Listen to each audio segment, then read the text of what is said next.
ವಿಕ್ರಮಾದಿತ್ಯನ ಆಸ್ಥಾನಕ್ಕೆ ಒಬ್ಬ ಫಕೀರ ಬರ್ತಾ ಇದ್ದಂತೆ ದಿನಾಲು. ಬಂದು ಒಂದು ಹಣ್ಣನ್ನು ಕೊಡ್ತಾ ಇದ್ದ. ಆ ಹಣ್ಣು ಯಾವ ಥರ ಇತ್ತು ಅಂತಂದರೆ, ಅದು ರಸ್ಟ್ ಬಂದಿರುವಂತಹ ಹಣ್ಣು. ಆ ಹಣ್ಣನ್ನು ರಾಜ ಏನು ಮಾಡಬೇಕು, ಆದರೂ ಈ ಫಕೀರ ಕೊಡೋಕ್ಕಾದ್ರೂ ಏನಿರುತ್ತೆ ಅವನ ಹತ್ರ ಅಂತ ಅದನ್ನ ಇಟ್ಕೊಂಡಿರ್ತಾನೆ.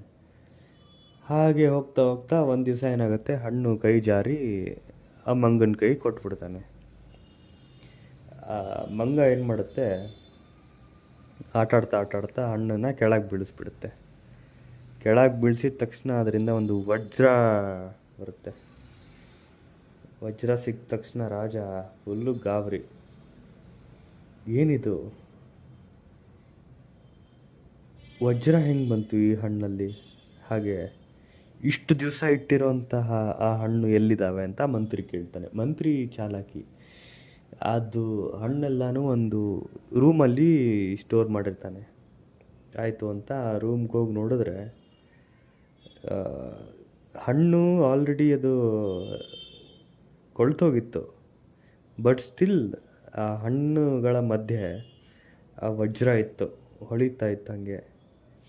ಆವಾಗ ರಾಜ ಕೇಳ್ತಾನೆ ಫಕೀರಂಗೆ, ಏನಿದು, ನೀವು ಯಾರು, ಯಾಕೆ ಬಂದಿದ್ದೀರಾ ಇಲ್ಲಿ, ನನ್ನಿಂದ ಏನು ಬೇಕು ನಿಮಗೆ, ಹಾಗೆ ಏನಿದ್ರ ಅರ್ಥ, ಇಷ್ಟು ದಿವಸ ನೀವು ಕೊಡ್ತಿದ್ರಿ, ಇದ್ರ ಬಗ್ಗೆ ಒಂದು ಸುಳಿವು ಕೊಟ್ಟಿಲ್ಲ ನೀವು ಅಂತ ಅಂದ ತಕ್ಷಣ ಆ ಫಕೀರ ಹೇಳ್ತಾನೆ, ಜೀವನನೂ ಹಾಗೆ, ಈ ಕ್ಷಣ ಜೀವನ ಇರೋದು. ಈ ಕ್ಷಣ ಯಾವಾಗಲೂ ಬರುತ್ತೆ, ದಿನಾಲೂ ಬರುತ್ತೆ.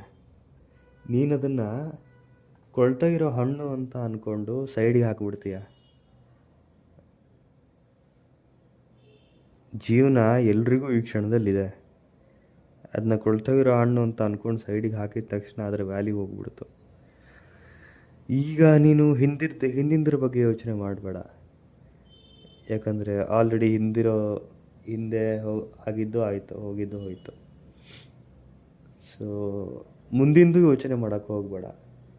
ಯಾಕಂದರೆ ನನಗೆ ಗೊತ್ತು, ನಿನ್ನ ತಲೆಯಲ್ಲಿ 1000 ವಿಚಾರ ಓಡ್ತಿದೆ. ಯಾಕಂದರೆ ಇಲ್ಲಿ ಸಿಕ್ಕಿರೋಂಥ ವಜ್ರ ನಿನ್ನ ವಿಶ್ವದ ಅತ್ಯಂತ ಶಕ್ತಿಶಾಲಿ ರಾಜನನ್ನು ಮಾಡ್ಬೋದು. ಹಿಂದೆನೂ ಹೋಗಬೇಡ ಕಳ್ಕೊಂಡಿರೋದ್ರ ಬಗ್ಗೆ, ಮುಂದೆನೂ ಹೋಗಬೇಡ ಇಮ್ಯಾಜಿನೇಷನಲ್ಲಿ.